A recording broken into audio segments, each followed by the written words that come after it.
মুসলমানের ছেলেরা, বারা তরুণেরা, ও যুবকেরা, হযরত আবু হুরায়রা রাদিয়াল্লাহু তাআলা আনহু আল্লাহর নবীর দরবারে চলে আসলেন। আল্লাহর নবীর দরবারে পৌঁছে গেলেন। আসসালাতু ওয়াসসালামু আলাইকা ইয়া রাসূলুল্লাহ, আসসালাতু ওয়াসসালামু আলাইকা ইয়া হাবিবাল্লাহ। হুজুর, আমরা গরীব সাহাবী, আমরা যেমন নামাজ পড়ি ধনী লোকেরা তেমনি নামাজ পড়ে, আমরা যেমন রোজা রাখি ধনী লোকেরা তেমনি রোজা রাখে। ইয়া রাসূলুল্লাহ, ইয়া হাবিবাল্লাহ, হুজুর আমরা হজ করতে পারি না, হুজুর আমরা যাকাত দিতে পারি না। হুজুর, ধনী লোকেরা হজ করতে পারে, হুজুর গরিব লোকেরা হজ করতে পারে না। ধনী লোকেরা হজ করতে পারে, ধনী লোকেরা যাকাতও দিতে পারে। ইয়া রাসূলুল্লাহ, ইয়া হাবিবাল্লাহ, হুজুর আমাদের থেকে তাদের নেকিটা তো বেশি হয়ে গেল। আমরা হজ করতে পারি না, আমরা যাকাতও দিতে পারি না, আমরা গরিব, আমাদের সম্পদ কম।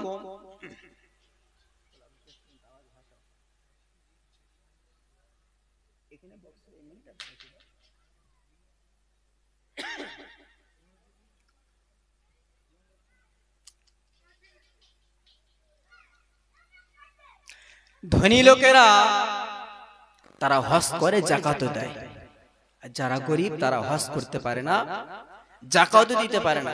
কিন্তু ধনী লোকরা যেমন নামাজ পড়ে, গরিব লোকেরা তেমনি নামাজ পড়ে।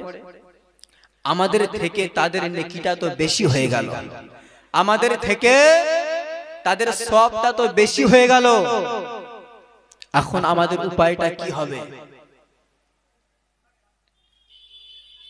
ও যুবকেরা, আল্লাহর নবী গরিব সাহাবাদের ডেকে বললেন, ও বাবা সাহাবারা, তোমরা চিন্তা করো না, আমি তোমাদের এমন একটা প্রসেস দিয়ে দেব, আমি তোমাদের এমন একটা আমলের কথা শিখিয়ে দেব, আমি তোমাদের এমন একটা আমলের কথা বলে দেব, যে আমলটা করলে তোমরা ধনী লোকের সমান সওয়াব পেয়ে যাবে। আল্লাহর নবী জানিয়ে দিলেন, ও বাবা সাহাবারা শোনো, ও বাবা সাহাবারা শোনো, 5 ওয়াক্ত নামাজ আদায় করবে, 5 ওয়াক্ত নামাজ আদায় করবে, 33 বার সুবহানাল্লাহ বলবে, 33 বার আলহামদুলিল্লাহ বলবে, 34 বার আল্লাহু আকবার বলবে। আল্লাহ পাক রব্বুল আলামিন তোমাদেরকে ধনী লোকের সমান সওয়াব দিয়ে দেবেন। জোরে বলুন সুবহানাল্লাহ।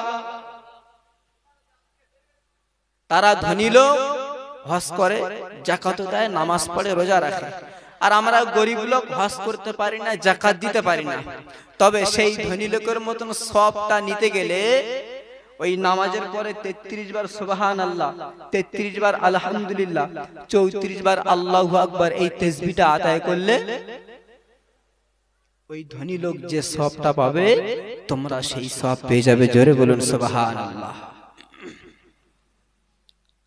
এখন গরিব লোক তারা তো আমল শুরু করে দিয়েছে, যারা ধনী লোক তারাও আমল করা শুরু করে দিয়েছে, তারা জানতে পেরেছে, তাদের কানে এই আমলটা ফাঁস হয়ে গেল, এই অফারটা তাদের কানে পৌঁছে গিয়েছে। আল্লাহর নবী জানিয়ে দিলেন, ও বাবা সাহাবারা শোনো, সাহাবা হুজুরগণ আল্লাহর নবীর দরবারে পৌঁছে গেলেন।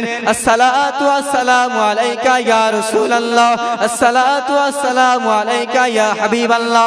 হুজুর, আপনি আমাদের একটা সুবর্ণ অফার দিয়েছিলেন, আপনি আমাদের একটা সুন্দর প্রসেস দিয়ে দিয়েছিলেন, যে আমলটা আমরা আদায় করছিলাম।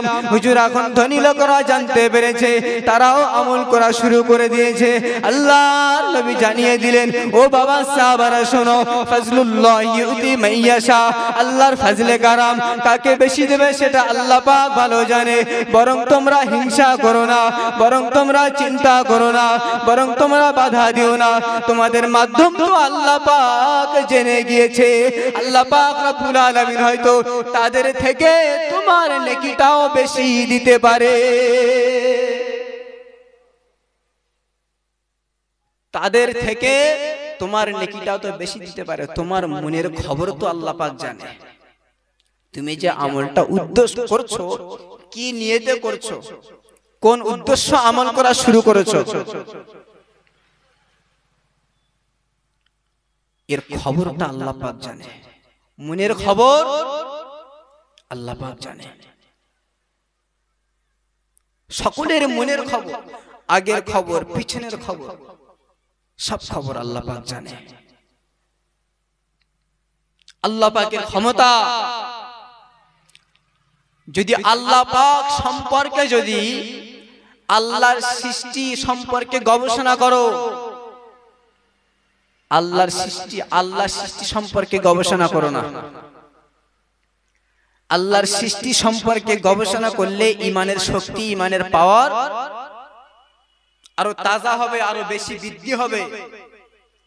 আর আল্লাহর কিরাম চোখ, কিরাম হাত, কিরাম নাক, সেই সম্পর্কে যদি আমরা গবেষণা করতে যাই, ইমান থেকে খারিজ হয়ে যেতে পারে। যদি সে পাক্কা মুমিন মুসলমান হয়, আর যদি সে নাকিস হয়ে থাকে, ঝুলান্ত হয়ে থাকে, তাহলে সে বেঈমান হয়ে যেতে পারে, ইমান থেকে খারিজ হয়ে যেতে পারে।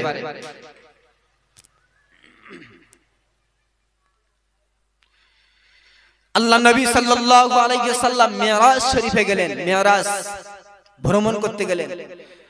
গিয়ে দেখলেন হযরত ইব্রাহিম আলাইহিস সালাতু ওয়াত তাসলিমের সঙ্গে দেখা হয়ে গেল।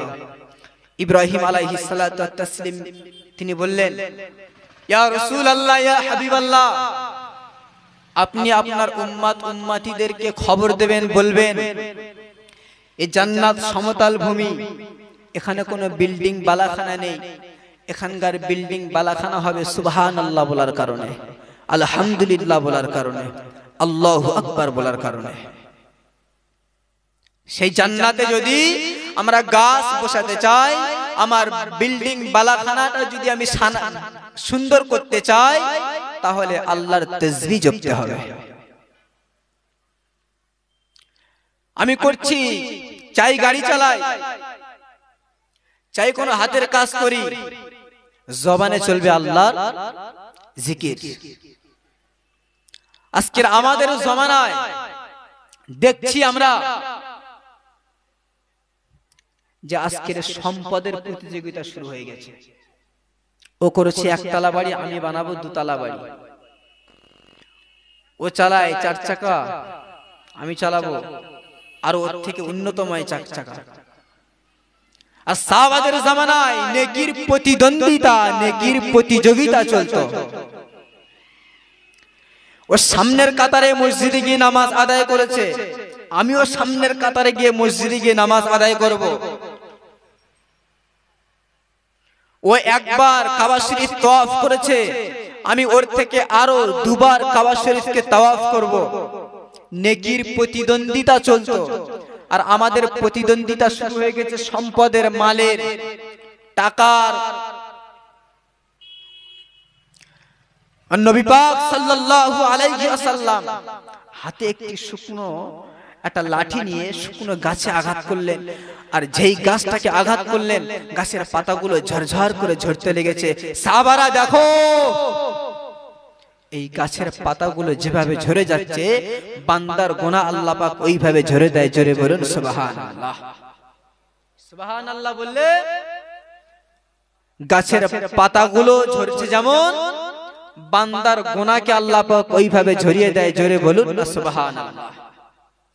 হেরা হুয়া হে সারা জমানা, এ ক্যা হুয়া হে पलवल में एक इशारे ने चांद को दो टुकड़े क्या है पलवल में। सुबहान अल्लाह, सुबहान अल्लाह, सुबहान अल्लाह, सुबहान अल्लाह।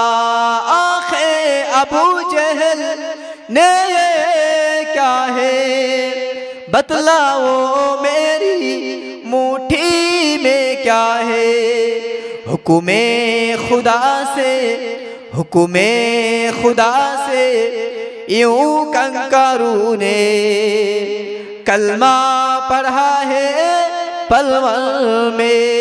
सुबहान अल्लाह, सुबहान अल्लाह, सुबहान अल्लाह, সুবহানাল্লাহ আল্লাহুম্মা সাল্লি আলা সাইয়্যিদিনা ওয়া আলা আলি সাইয়্যিদিনা মাওলানা মুহাম্মদ। मेराज की रात भी क्या अजब है, सामने अरब की शाहे अरब है। क्या खूबसूरत मुलाकात हुई है, क्या खूबसूरत मुलाकात हुई है। क्या कुछ हुआ है पल पल में, सुबहान अल्लाह सुबहान अल्लाह सुबहान अल्लाह सुबहान अल्लाह अल्लाहुम्मा सल्ले अला सय्यिदिना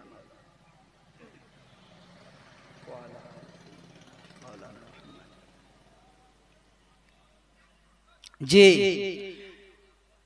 ईमान ताजा पाका पुख्त करते হবে।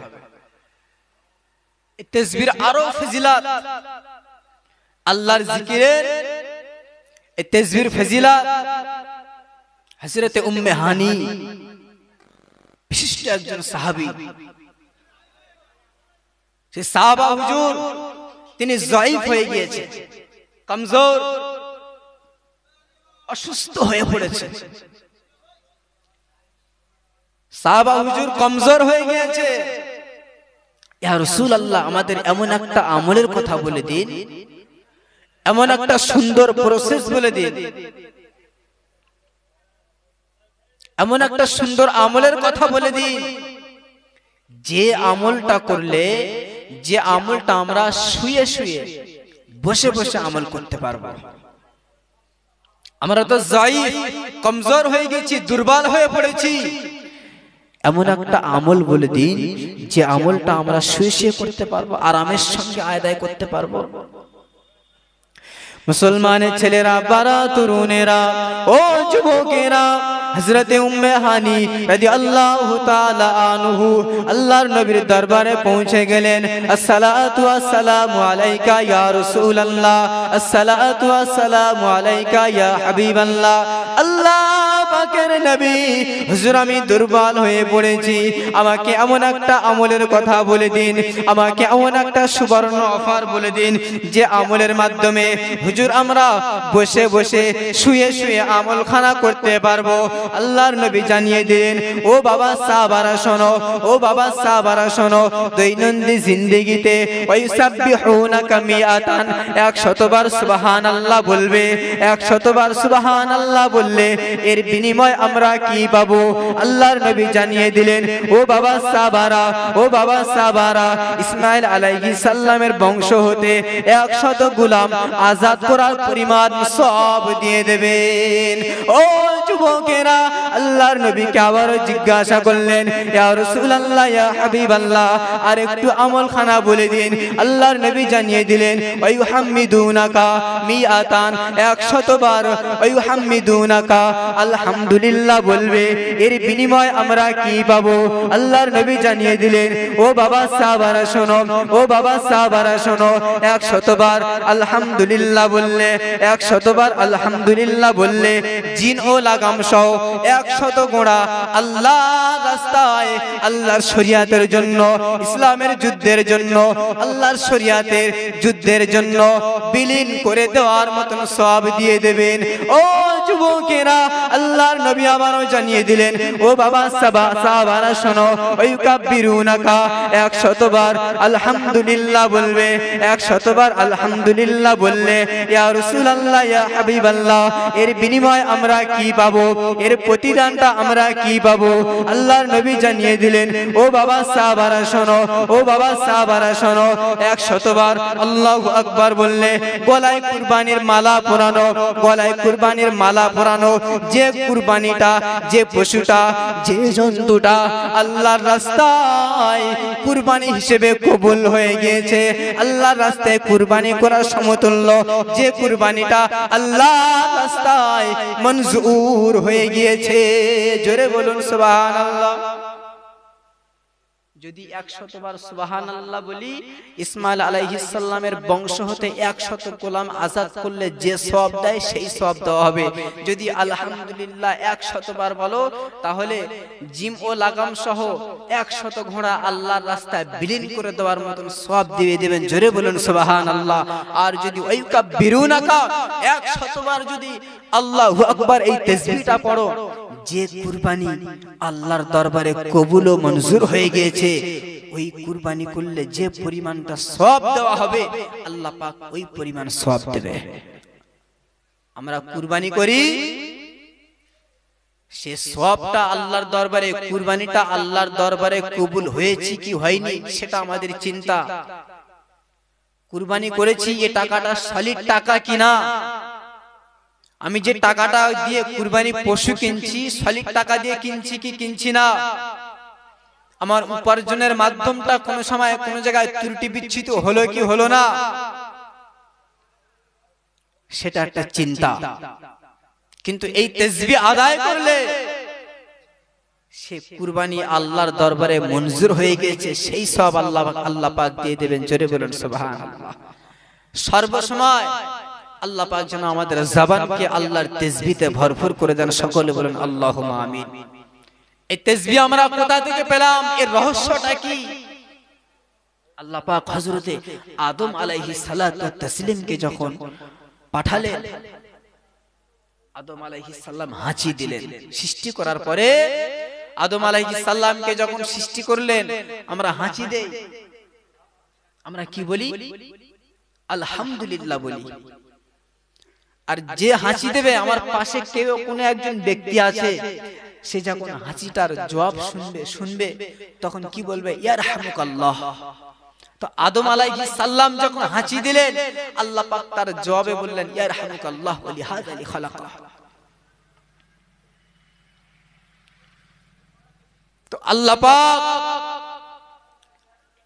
যখন দীর্ঘদিন যাবত পরে এই তাসবিহটা যখন সুবহানাল্লাহ বললেন, হযরতে আদম আলাইহিস সালামের হাঁচি যখন দিলেন, তো আল্লাহ পাক রব্বুল আলামিন আরশ আজিমকে যখন বানালেন, সৃষ্টি করলেন, ফেরেশতাদেরকে হুকুম করলেন, ফেরেশতারা আরশ আজিমকে বহন করো। ফেরেশতারা বললেন আমাদের দ্বারা সম্ভব নয়। তখন আল্লাহ পাক বললেন তোমরা সুবহানাল্লাহ বলো। যখন ফেরেশতারা সুবহানাল্লাহ বলল, আল্লাহ পাকের আরশকে বহন করা তাদের জন্য সহজ হয়ে গেল, জোরে বলুন না সুবহানাল্লাহ। দীর্ঘদিন যাবত পরে এই তাসবিহটা ফেরেশতাদের দ্বারা তাদের একটু ভালো লেগেছে, চমৎকার লেগেছে, সুন্দর লেগেছে। দীর্ঘদিন যাবত পরে আদম আলাইহিস সালাম যখন হাঁচি দিলেন, এর জবাবে ওয়ালি হাযালি খালাকা। তো দীর্ঘদিন যাবত পরে পূর্বের তাসবিহর সঙ্গে মিলিয়ে নিলেন সুবহানাল্লাহি ওয়াল হামদুলিল্লাহ। আল্লাহ পাক রব্বুল আলামিন নূহ আলাইহিস সালাতু ওয়াত তাসলিমকে সৃষ্টি করলেন। হযরতে নূহ, তুমি লা ইলাহা ইল্লাল্লাহ বলো, হুকুম করলেন লা ইলাহা ইল্লাল্লাহ পড়া। ফেরেশতারা বললেন বাহ, সুন্দর একটা চমৎকার কালেমা তাসবিহ, এটা ছাড়া যাবে না, এটাও আমাদের আমলে পরিণত করতে হবে। পূর্বের কালেমার সঙ্গে মিলিয়ে নিলেন সুবহানাল্লাহি ওয়াল হামদুলিল্লাহি ওয়ালা ইলাহা ইল্লাল্লাহ। ইব্রাহিম আলাইহিস সালাতু ওয়াত তাসলিম, ইসমাঈল আলাইহিস সালাতু ওয়াত তাসলিমকে যখন কুরবানি দেয় মিনার ময়দানে, তখন যখন কুরবানি আল্লাহর দরবারে কবুল হয়ে গেল, আল্লাহু আকবার বলে উঠলেন। পূর্বের কালেমার সঙ্গে ফেরেশতারা মিলিয়ে নিলেন সুবহানাল্লাহি ওয়াল হামদুলিল্লাহি ওয়ালা ইলাহা ইল্লাল্লাহু আল্লাহু আকবার। এই তাসবিহখানা ফেরেশতা জিবরিল আমিন আমার নবী পাক সাল্লাল্লাহু আলাইহি সাল্লামের কাছে এসে বললেন ইয়া রাসূলুল্লাহ, ইয়া হাবিবাল্লাহ, এই হিস্টোরিটা, এই বিষয়টা প্রকাশ্য করে বললেন হুজুর এই রকম খবর। রাসূল বললেন লা হাওলা ওয়ালা কুওয়াতা ইল্লা বিল্লাহিল আলিয়্যিল আযীম। এই তাসবিহ খানা পড়লে আল্লাহ পাক জান্নাতে গাছ রোপণ করে দেন, আল্লাহ পাক বিল্ডিং বালাখানাকে সুসজ্জিত করে দেন। সংক্ষিপ্ত বাক্য পাল্লাতে অধিক ভারী, অধিক ওজন। সুবহানাল্লাহি ওয়া বিহামদিহি সুবহানাল্লাহিল আযীম। আমরা চাই মাঠে জোন খাটি, চাই গাড়ি চালাই, চাই জল করে আলাই চুপচাপ শুয়ে থাকি, চুপচাপ শুয়ে না থাকে যদি আমরা জবানে আল্লাহর তাসবিহটা রেখে দেই, আল্লাহ পাক এর অধিক সওয়াব, এর প্রতিদান। আহসানু আমালা, আমল করো, ভালো আমল করো। ইন্নাল্লাযীনা আমানু, ঈমান এনেছো বটে, ওয়া আমিলুস সালিহাত, নেক কাজ করো। কানাত লাহুম জান্নাতুল ফিরদাউসি নুজুলা।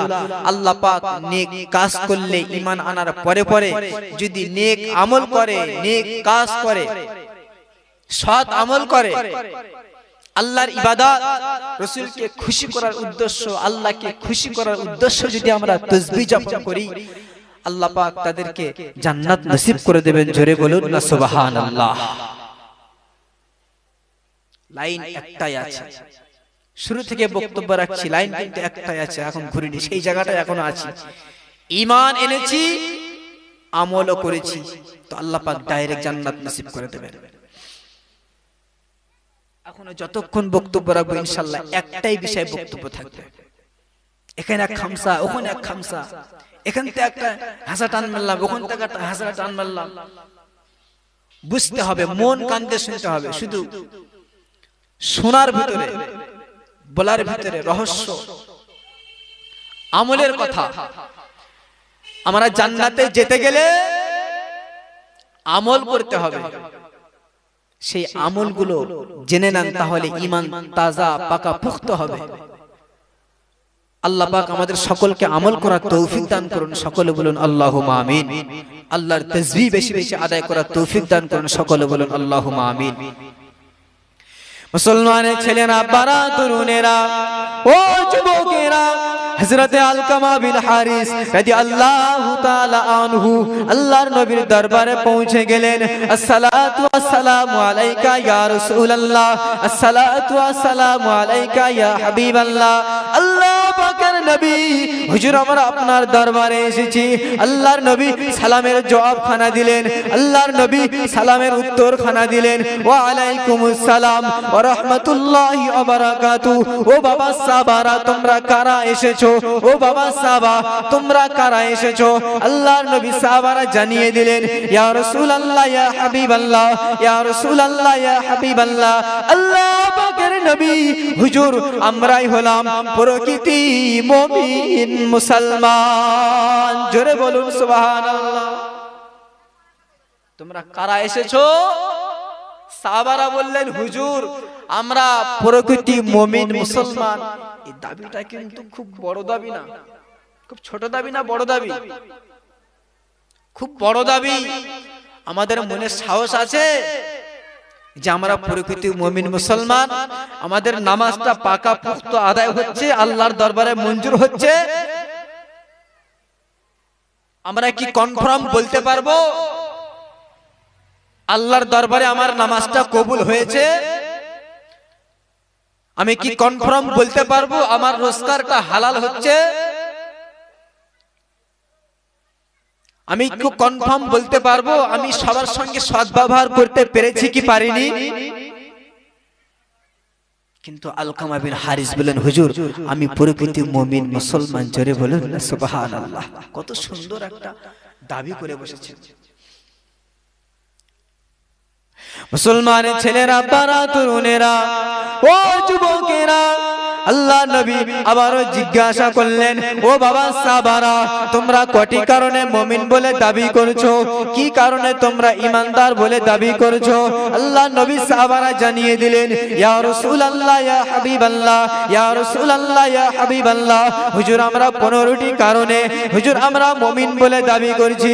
আল্লাহ নবী জানিয়ে দিলেন, ও বাবা সাহাবারা, কি কারণে ঈমানদার বলে দাবি করছো?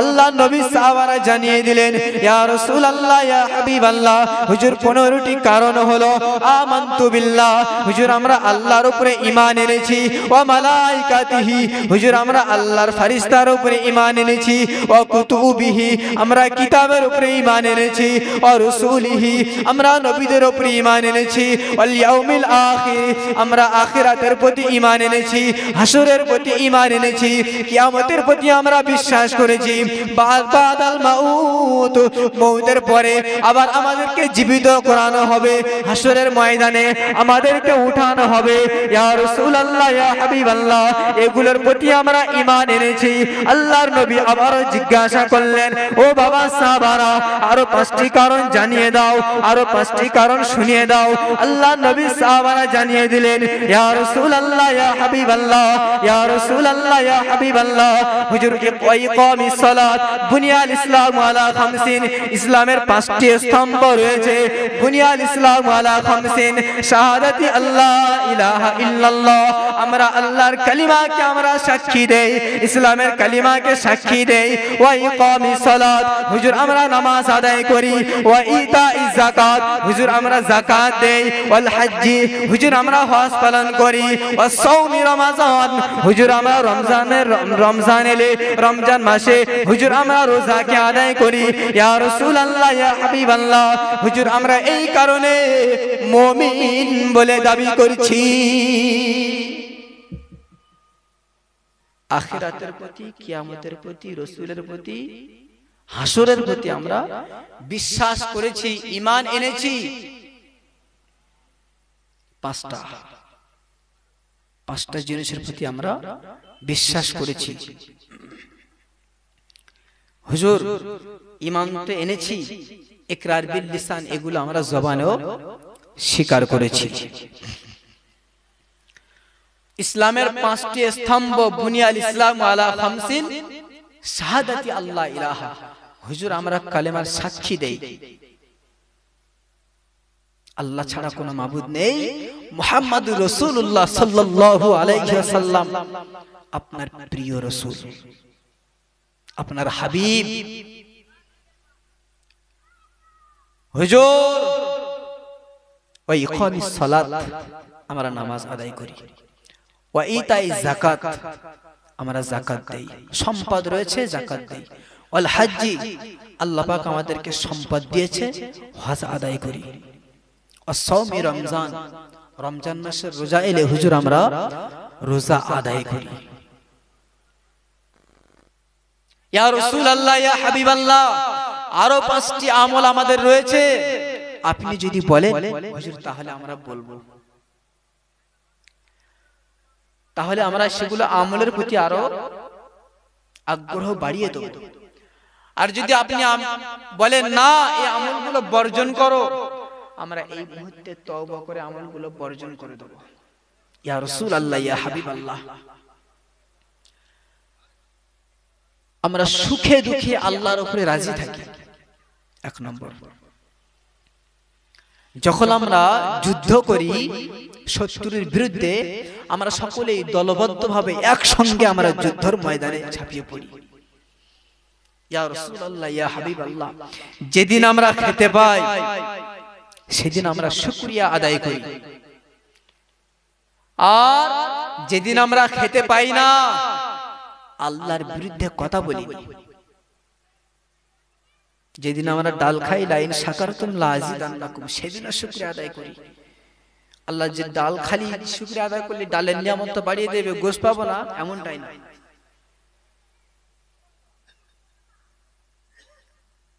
সর্বদাই সর্ব হালাতে আমরা আল্লাহ পাক যেমন হালাতে আছি যেমন অবস্থাতে আল্লাহ পাক আমাকে রেখেছেন আমরা শুকরিয়া আদায় করি আলহামদুলিল্লাহ আল্লাহর উপরে আমরা রাজি থাকি আল্লাহর উপরে আমরা খুশি থাকি যখন এই দাবিগুলো বললেন আল্লাহ নবী সাল্লাল্লাহু আলাইহি সাল্লাম ঘোষণা করে দিলেন সাহাবারা তোমরাই হলেন প্রকৃত মুমিন মুসলমান একবার জোরে বলুন না সুবহানাল্লাহ যদি নামাজ আদায় করেছে হজ করেছে যাকাত দিয়েছে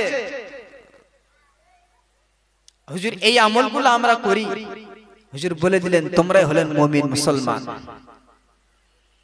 আমাদের ভিতরে সেই আমলগুলো আছে কি নেই? ফি জান্নাতি ইয়াতাসাআলুনা আনিল মুজরিমিন, জান্নাত থেকে জান্নাতীরা জাহান্নামীদেরকে দেখতে পাবে, আর জাহান্নাম থেকে জাহান্নামীরা জান্নাতীদেরকে দেখতে পাবেন। এমন পজিশনে আল্লাহ পাক জান্নাত জাহান্নামকে বানিয়েছেন। মা সালাকাকুম ফিস সাকার, যারা জান্নাতি তারা জিজ্ঞেস করবে কি ব্যাপার জাহান্নামীরা, তোমরা কেন সাকার নামে জাহান্নামে এসেছো?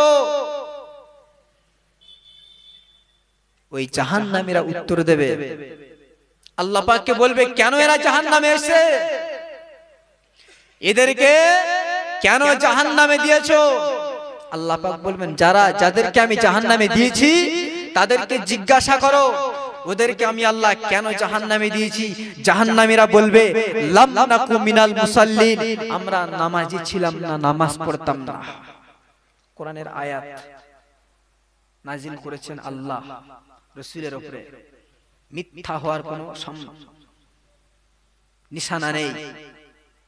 ওয়ালাম নাকু নুতইমুল মিসকিন, অসহায় দরিদ্রদেরকে আমরা খেতে দিতাম না।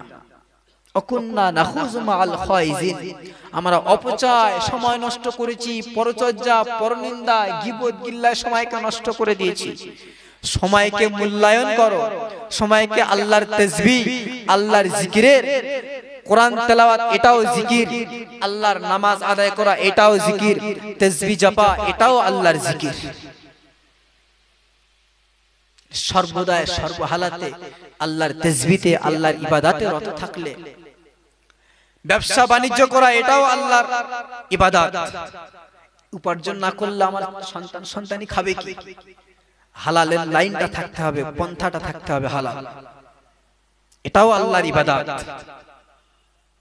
অকুন্না 4 নম্বরে বললেন নুকাযযিবু বিয়াউমিদ্দিন, আমরা কিয়ামতকে অস্বীকার করেছিলাম, পরকাল সম্পর্কে আমাদের কোনো বিশ্বাস ছিল না, পরকাল সম্পর্কে আমাদের বিশ্বাস ছিল না, কবর সম্পর্কে হাসর সম্পর্কে আমাদের ঈমান বিশ্বাস একই ছিল না, সেগুলোর প্রতি আমরা বিশ্বাস করতাম না।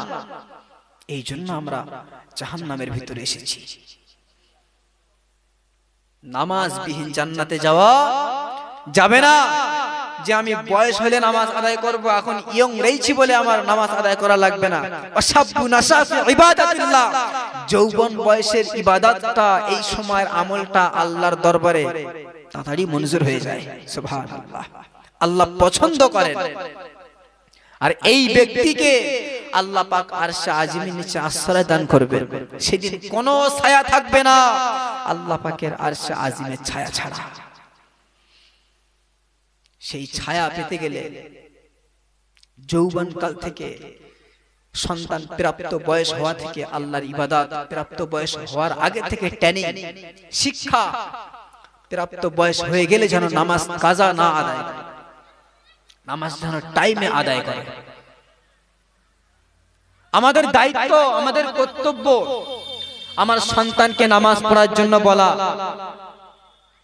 আমার সন্তানকে নামাজ আদায় করার জন্য বলা, যে নামাজবিহীন জান্নাতে যাওয়া যাবে না।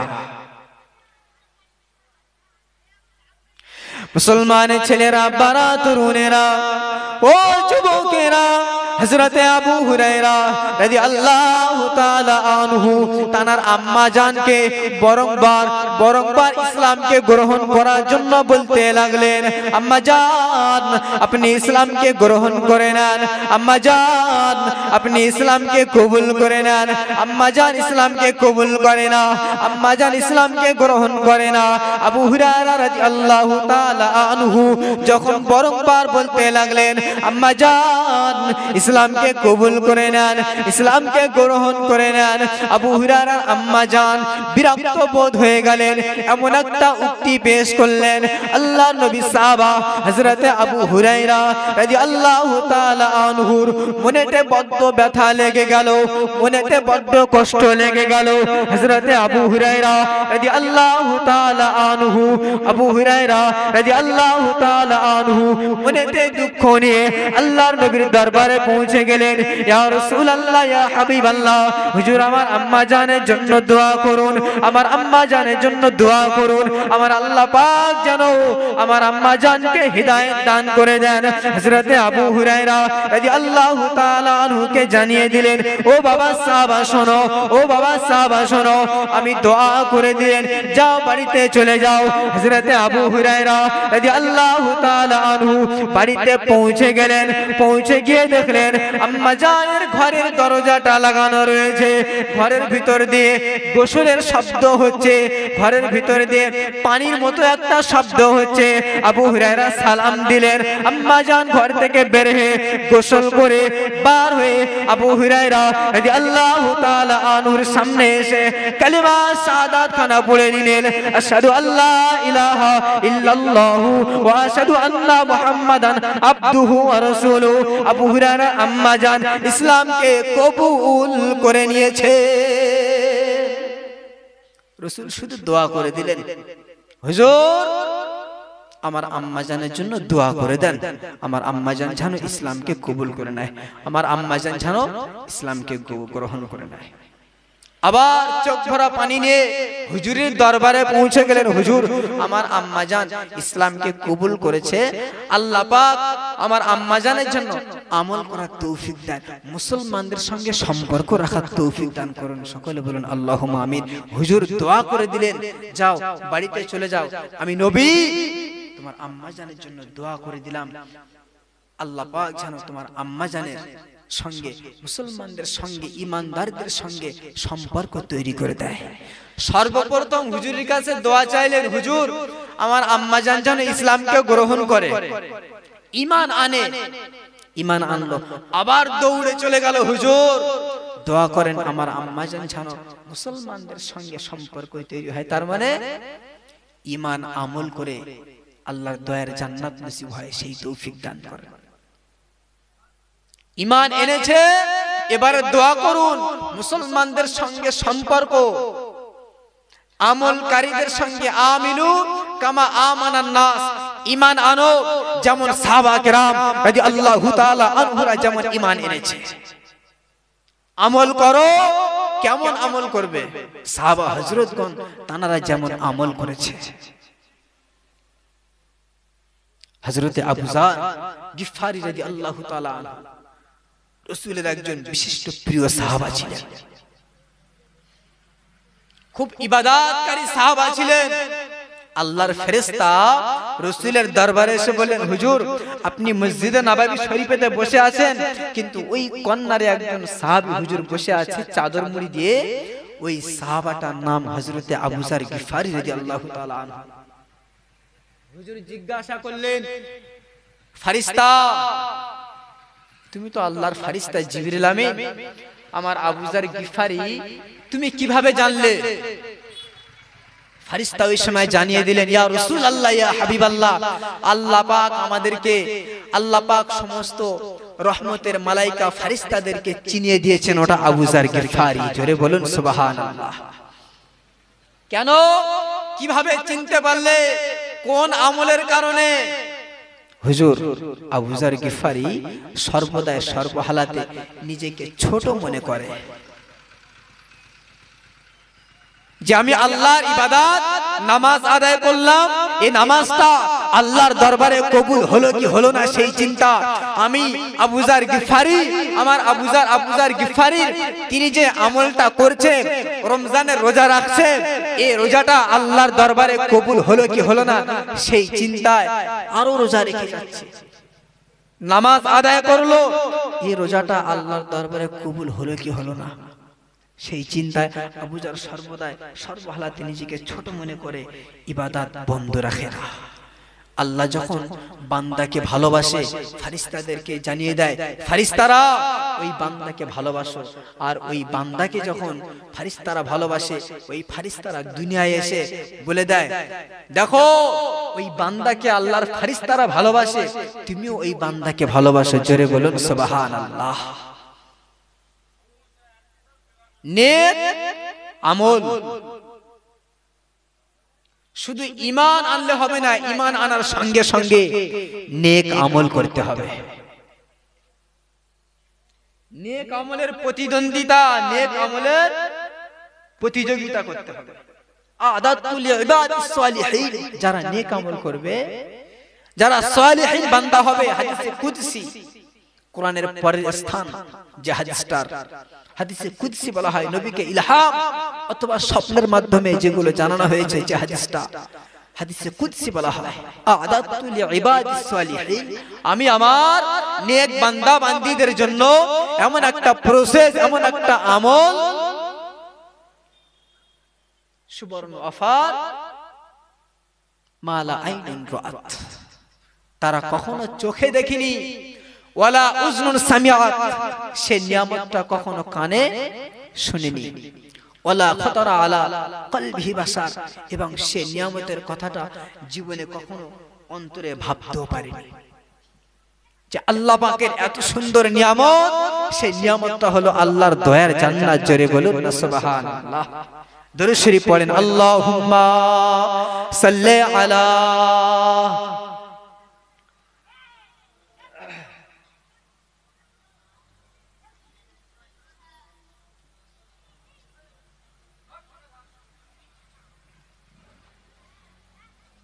रौनके जिंदगी आप है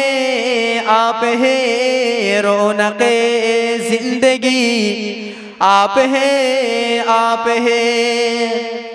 रौनके जिंदगी आप है रौनके जिंदगी आप है मेरी सारी खुशी आप है मेरी सारी खुशी आप है मेरे दामन में ज़हरा की खैरात है मेरे ज़हरा की खैरात की रात है मुझको क्या है कमी आप है मुझको क्या है कमी आप है रौनके जिंदगी आप है रौनके जिंदगी आप है अल्लाहुम्मा सल्ले अला